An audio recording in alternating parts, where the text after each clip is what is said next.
let's review some practical tips in more details.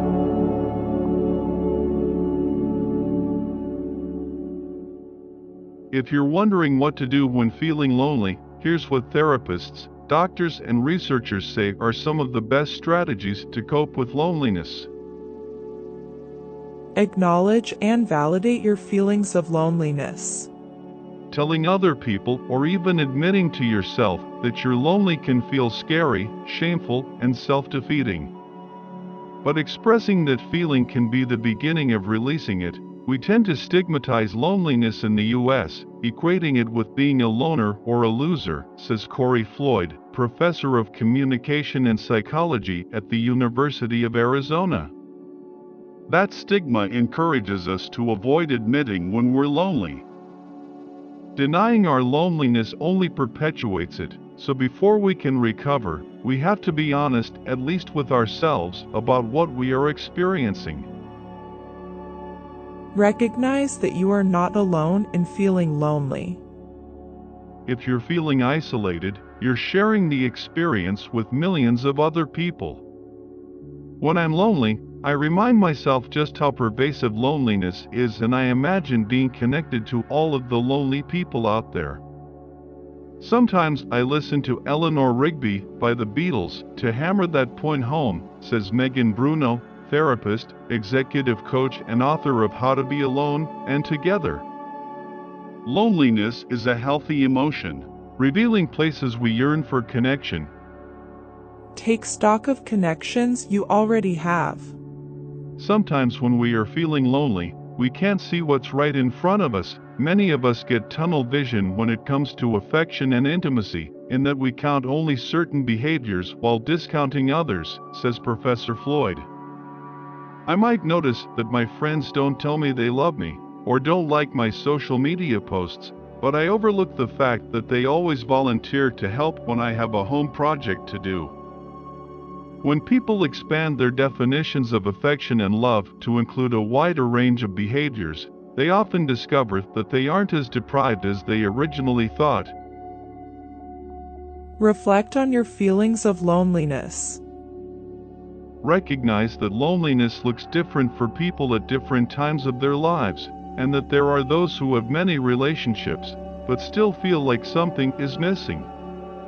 Ask yourself what loneliness looks like for you. It's important to differentiate between situational loneliness and chronic loneliness, says Bruno.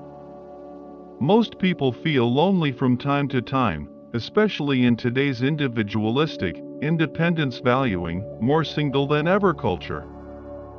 However, if I'm feeling lonely more frequently than usual, I get curious about the shift. Has something changed in my relationships leading me to feel more disconnected? Have I been nurturing my current connections and creating opportunities for new ones that make me feel seen?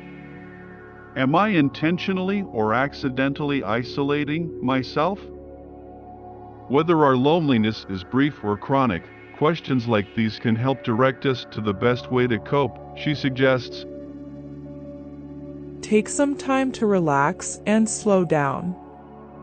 If you're frequently busy, running around with your to-do list, or feel stressed by all the meetings at work, it might be time to hit the brakes. Sometimes when people's schedules are back-to-back for too long, they start disconnecting from themselves and other people, says Judith Orloff, MD, psychiatrist and author of Thriving. They get overwhelmed from overworking and too much stimulation. So the practice, then, is just to relax and do what their body needs. Perhaps that relaxing for you could mean listening to music, taking a bath, or just sitting with nothing to do and nowhere to be. Reconnect with self-love and appreciation. You can use alone time to get back in touch with yourself. You have to be your own best friend, says Dr. Orloff. I go to my sacred space and I meditate. I take a few deep breaths. Relax and ask worry, fear, and loneliness to lift so I can just be with myself. She recommends that those who are new to meditation practices can try to sit for 3 minutes and focus on something they find pleasing, like the ocean or dolphins, or any simple things they are grateful for. Focusing on what you're grateful for rather than what you don't have shifts the negative thinking, she says. Spend time in nature.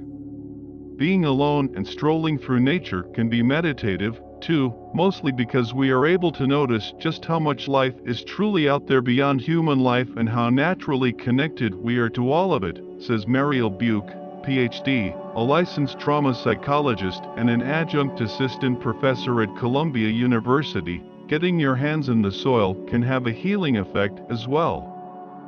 According to 2017 meta-analysis in Preventive Medicine reports, gardening can help reduce health symptoms of anxiety and depression, which are two conditions that can be associated with loneliness. If nothing else, the fresh air and company will re-energize you, says Helene DJ, a licensed professional counselor and clinical director for Newport Healthcare. Perform anonymous acts of kindness. And recognize the kindness in others. Sometimes when you feel alone, you might feel like isolating yourself from the world, which only continues the cycle of loneliness. In that case, finding a group of friends to hang out with or dropping into a large social scene can feel like a lot. So why not consider starting small? Go out into the world and notice a smile from the store clerk, says Dr. Orloff. Hold a door for somebody or do something nice for a stranger, and then you start to get the endorphins and the oxytocin going in your body. Oxytocin is the bonding hormone. It's what mothers have when they give birth. So oxytocin is important. If you are feeling a bit more extroverted, you might even try starting conversations. Get out every day and have a conversation. Face to face, with your neighbor, a friend, your grocer, the librarian, in short, anyone whom you might meet regularly, says Susan Pinker, psychologist and author of The Village Effect. This doesn't have to be a close relationship. Research tells us that even weak bonds strengthen our immunity and well-being. Give back to your neighbors and community. Another way to create new, meaningful relationships can be going into your immediate community to volunteer.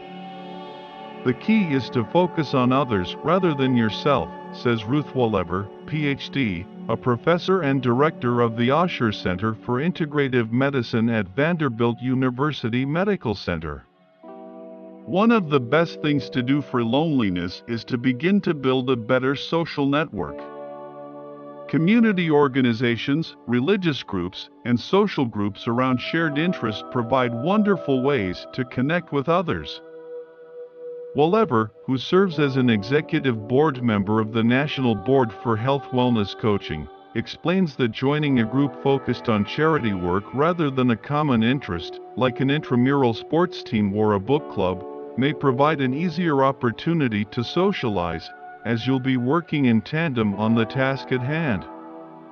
You won't feel on the spot to put yourself out there and make new connections if you're already aligned on getting something done. Simply getting out of the house and doing something selfless on its own is one of the best ways to battle feelings of isolation. Wolever says, even if you don't walk away with a new friend immediately, you shouldn't have too much trouble finding an organization that needs your help in your area, but if you're looking for somewhere to start, Wolever recommends Meetup, a social-driven community board that may clue you into charity work in your area. Join a club to connect with like-minded people. Perhaps you are looking to develop more of those deep, meaningful relationships. In that case, you might want to explore hobbies with other people to form bonds over common interests. This could be a class or a committee, Pinker says. Any activity that puts you in a social environment on a regular basis. Vibe with someone over your love for pottery at a local art class. Find a group of people who are just as obsessed with Game of Thrones as you are. Or maybe try something completely new, like goat yoga. You can have fun with this.